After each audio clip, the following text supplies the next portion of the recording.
Yeah, so I'm trying to up my game here, and I got a little tiny microphone. I can't. I got to get new wires, new everything. Look, go through my inventory. So I hope this little microphone can provide better sound than the webcam sound. And I'm checking out new light because I have to up my game. This says I hate mornings, just in case, because I really don't like the word hate because it's just so strong. I just like mornings. I like mornings that are leisurely. I just don't hate mornings. But this is just to get down to it. This is a 4 month. Okay, so I've had two Sonata treatments, one 2 years ago. Well, I should say my last one was May 31st of this year. And then the one before that, my first one was 2 years before that. And like it did nothing. It did nothing for my situation. You got to ask doctors for everything. You got to be your own advocate. You got to practically be your own doctor. Okay. So, because I did like all the research as to what I believe was right for me, nothing was suggested. You know, as far as the major things, nothing was suggested. Like, it wasn't suggested to me to get Sonata. It wasn't suggested to me to get an endometrial ablation. It was just suggested that I take birth control pills for my fibroid situation or hysterectomy. And I was like, there's no way in hell I'm going to get a hysterectomy. What are we in, like 1900s? Like, is this the 1950s, the 60s, even the 70s, these poor women? Okay. No, I wasn't going to be one of those women. There's got to be technology out there, and there is. So thank God for this one lady. I can't find her videos anymore. Maybe it became a little too personal for her, but maybe she just existed for me to hear that her doctor had suggested an endometrial ablation, which is what I did with my last Sonata procedure, plus cutting out more fibroids, plus an endometrial ablation with the Novasure. So it's now been my fourth cycle, and I don't think I did an update at the third cycle. I don't think I did. The first and second cycle out of the Sonata and Novasure combined with more cutting out of the fibroids was markedly less. But then by the third cycle, and I waited to go back to the doctor before I went to the third cycle because the first time I had Sonata, after I saw her after two cycles, and then after I had been done seeing her, I had the third cycle, and all hell broke loose because it seemed like maybe it's a little better, but no. So I waited for the third cycle this time, and it was like even more noticeable, the results. And I would say it was the results are for me in my situation, because my situation is extremely bad, and of course nobody believes how bad it is. It's kind of like insulting that nobody believes how bad it is. I had to send a photograph. It's so gross. I had to send a photograph of what was uh, my body was expelling, and it pretty much is like literally expelling, like ridiculous. For then to get a call right away after like months of saying, "Hey, I think this is not, I think there's something still wrong with me. This is really bad." Nothing. Photograph, boom, get an appointment. Not that I couldn't get an appointment because I didn't ask for an appointment. I just wanted some contact back for the emails I was sending, the emails to the system, the hospital system. God, I remember back when I had cancer, you couldn't even, there was no such thing as emails. There was so much confidentiality. Now it's like, oh, we're going to take your whole handprint, which I don't let them do, as you scan yourself in. How about we scan your retinas for this appointment? No. All right.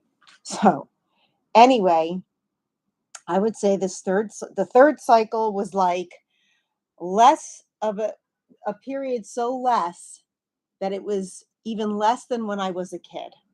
And I think my periods were pretty bad as a kid, but I didn't know any different. And I had a mother from hell, like literally freaking Satan, and Satan is extremely tailored just for you. And if you're a good person and you're being attacked, that attack will come specifically for you, designed right for you. So, um, yeah, my mother was the mother from hell, so I didn't know any. I was all on my own, and being trained to feel embarrassed by just being. Um, and yeah, that's the third. And then the fourth cycle was even less. I would say the heaviest day, and it's only lasting 6 days, right? 3 days of extremely light, like barely anything, like panty liner. Fourth day, uh, still panty liner and like hardly anything. I did use a disc, the menstrual disc, and I would say I used for 12 hours, and it was like I take it out after 12 hours, and it's like one third, one quarter, one third full, and then that's it. Then a light day again. I mean, this is like a miracle. And you'll help people say, well, you're not, that's bad. You're not supposed to have a period at all after an endometrial ablation. Well, if you freaking understand what bad is when it comes to people and their situations and blood loss, if anyone's like myself, I'm lucky to be alive with the amount of blood that I lost every month. Every month I thought I was literally going to die of blood loss. That's how much, you know. And I get a lot of comfort in that Sam Cooke song, um, Touch the Hem of His Garment, because it talks about a woman with a bleeding issue. And she approached Christ and he cured her, of a bleeding issue. So women from biblical times were have been having these issues. Who knows how many died? There's like not record taken. Oh, we just hear people die in childbirth. Well, what about freaking bleeding to death? Every month, or not every month, but bleeding to death because of a monthly period. Are there records of that? I don't even know. So for me, the endometrial ablation and the sonata and the cutting out, you know, is what I needed. I believe that any woman in their, 40, 48, 49, 50, that's where I was. You're done having children. I mean, the women that are done having children, the doctor said they just get hysterectomies. And I'm like, that's so awful. I don't even want to go into the amount of awfulness that is that a woman would think that of herself to just get rid of it. We're so misguided, all right, with our woman, with the essence of womanhood, the way doctors and even female doctors contend with women and their essence of womanhood. You want as many, or I'm happy to keep my deformed uterus with all the fibroids I have in it. I want it. All right. I want all my organs. I don't want to suffer through some sort of recovery period, if I could help it and if you can help it. So you do everything you can until like there's no hope anymore. And like you've done everything, you've exhausted all the options. And I would say, okay, so what I was saying, 50 or over, and you're having serious issues, don't just do Sonata. As the doctor told me after I had done the first Sonata, she's like, well, it's kind of like a minor procedure. It's not really gonna, it may or may not work. And I'm thinking, why didn't she tell me this before I did this, out of pocket $4,000 procedure that, had I not had health care, would have been like $100,000. Right. Um, so this is some of the stuff that'll kind of just like can piss you off. There's so many angles. Being a woman, the woman issue, nobody believing you, how bad things are. Then it's the options. What are the options? There's good doctors, thorough doctors, and skilled and knowledgeable are very hard to come by, it seems. And even the ones that are very reputable and have like the schooling and are the head of departments, my gosh, even you're still going to have to do your own work. Because the other thing was, I don't believe even in my I'm in my 50s, right? Hormones for people who are still menstruating are unnecessary in my opinion, because I tried hormones and everything got worse. The bleeding got worse, the bloating, the the um the feeling like shit. If you're that's like a great indication you are not ready for hormones when the hormones are making you feel like shit. Now, people are ready for hormones when they're sweating to death all night, they can't sleep, they're done with menopause, they're not having a period anymore. They're like everything's all in a disarray, and they take the hormone and it helps them. Not that it makes things worse, it kind of like evens things out, and it makes things balanced. The hormones were not for me. I have a bleeding issue. I'm still bleeding. I don't care how old they, yeah, oh, you're perimenopausal. I'm not freaking perimenopausal. You know what perimenopausal is when it, your periods start acting strange in a way where you're almost into menopause, which means you're gonna menopause is after a year of not having a period, so you have less and less periods, and they say, oh, but in menopause your periods can become more frequent. You know what? I just say don't listen to it. Don't listen to it. Listen to you and what your body says. And then the other thing, the other day when I saw the doctor after the third cycle, now I had the fourth, and it was, as I described, do you want to check your hormones? I'm like, no, I don't, I'm thinking, I first saw her like 2 to 3 years ago. Why didn't I check my hormones then? Why do I need to check my hormones? My hormones aren't going to tell me anything. I checked my hormones by trying out progesterone for 3 to 4 months, gained weight, hungry as hell, bleeding more for longer. Yeah, I know what my hormones are. My hormones are normal. It's the uterus that was messed up. And I just want to relay that this lady that I watched, that I can't find her videos anymore, not even in my search history, is she said that her doctor had told her that what grows the fibroid size in the uterus is the estrogen that's in the blood of the uterus, not necessarily coming from the arteries feeding those. There's plenty of estrogen in that uterus too. So I thought that was a really unique and important point. Anyway, um, but she wanted an MRI done because, okay, so the doctor wanted an MRI. I'm thinking, all right, so this is the deal. I had the second Sonata, first Novasure, because I'm probably going to have another Novasure, and if my period doesn't end within, like, what does it say, 2 to 3 years, I'm probably going to have another Novasure, and I will do it, because I even told her, I said, um, I know that the women in my family went through menopause 58, 59 years old. I still have 5 years. So I know endometrial ablations, they only last 2 to 3 years, maybe longer, maybe shorter, who knows? I said, well, if my period hasn't ended, I'll just do another one. And she kind of like looked at me like that was almost like she didn't want me to know that or something. Like she looked at me, she didn't respond. She just kind of like looked at me like, so annoying. Anyway, yeah, so I had this procedure this past May 31st, 2025, but the MRI I had before then was in October of 2024, and that's when I began the progesterone, and I saw the results of that MRI, and it said that even with the Sonata, that my uterus has got more bulky, and that some fibroids were shrinking, and that some were growing.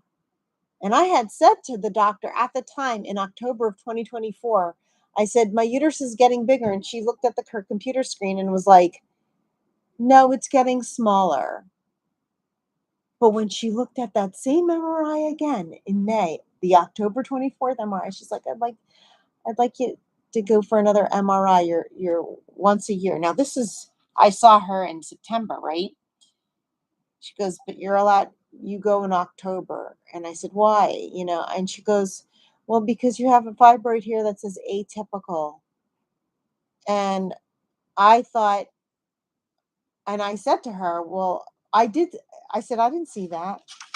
Neither did she mention it in October of 2024 that I had a fibroid listed as atypical.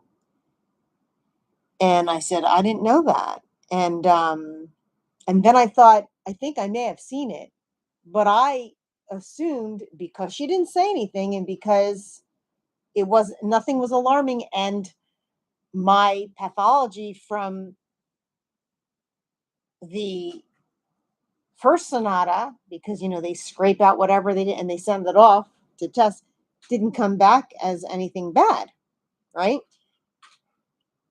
I had thought, well, atypical could be the degeneration of the fibroid because it was cut out or because it was zapped by Sonata.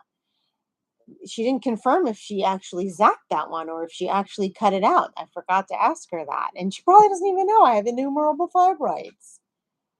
Um, so now she's saying it now. And I'm thinking, why is she saying it now when also the Sonata from this year, from May 31st of 2025, my pathology turned out okay.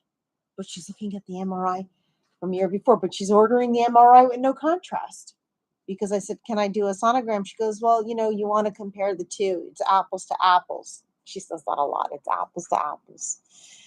Like instead of comparing a sonogram with an MRI, you compare an MRI to an MRI. But all my MRIs have always been with contrast. So this is, are we comparing it from a Fuji apple to a Gala? I don't know. And when you're there in the doctor's office and you're not thinking like, when you're given like news to you information, it's not along the path of all the questions you have. And I only had, I think, two questions. I'm not ready to then further ask questions along the lines. It's a whole thing. If you found this video, you well know how much of a whole thing it is. So the lesson of this video, no matter how old you are, is, I just moved the microphone too, is the philosophy time. Now 17 minutes into it. I believe that I have these fibroids because I was married or with the person I was with, and then also married 25 years total. And the person was it was a horrific relationship of if you don't believe in narcissism, which a lot of people don't. They deny it. They don't understand. They call everybody narcissist, but they don't really understand what a narcissist is, no matter what you tell them. Intermittent reinforcement, you know, that's the best explanation for how to get ensnared, entangled, whatever it is, into a relationship that is really bad. So if you're in that relationship, then you're having sex with the wrong person and you're taking in the energy and the spirit of that person right into the the womb, okay? And so the body keeps the score. The body keeps the score on everything. It's not all selective. We can't say, oh, the body keeps the score for certain things. No, it keeps the score in whatever way the body wants and wants you to listen to it. So, in my belief, for me, tailored just for me, and I believe a lot of women, because when you go to the doctor, you're like, "Are you sexually active?"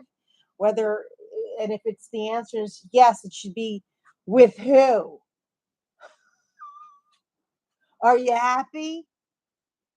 Is it fraught with disastrousness? Yeah, sex with the wrong person. That'll get you womb issues.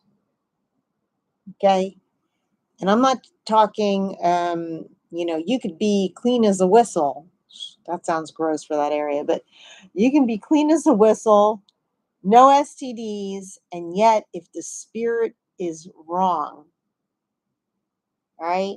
If the partnership is wrong, if the alignment is wrong, if you're not evenly yoked, the Bible says it all. It tells you everything, and people are in such denial about that. They don't want to, maybe because it's so old, or there's so much bullshit interpretations. These interpretations are from the dark side. They want to take away, and just read it. Just be pure and concise. Just know it. It's telling you how it is. So that's what I wanted to say.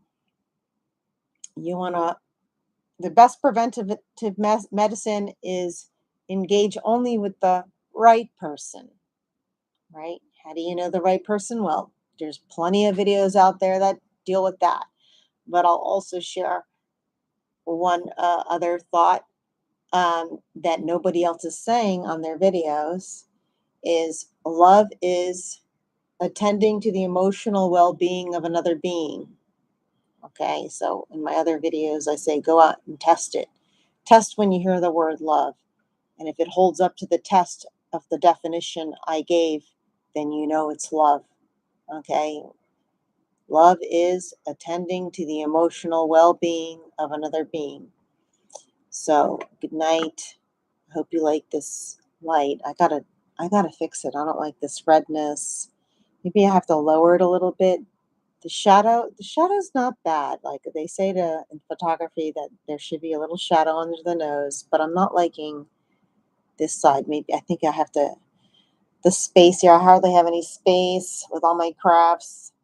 I'm gonna have to move it this way. I'll do some tests. But thank you for bearing with, and talk to you again. And let me know if you want me to answer any questions in the comments. Feel free to leave, etc.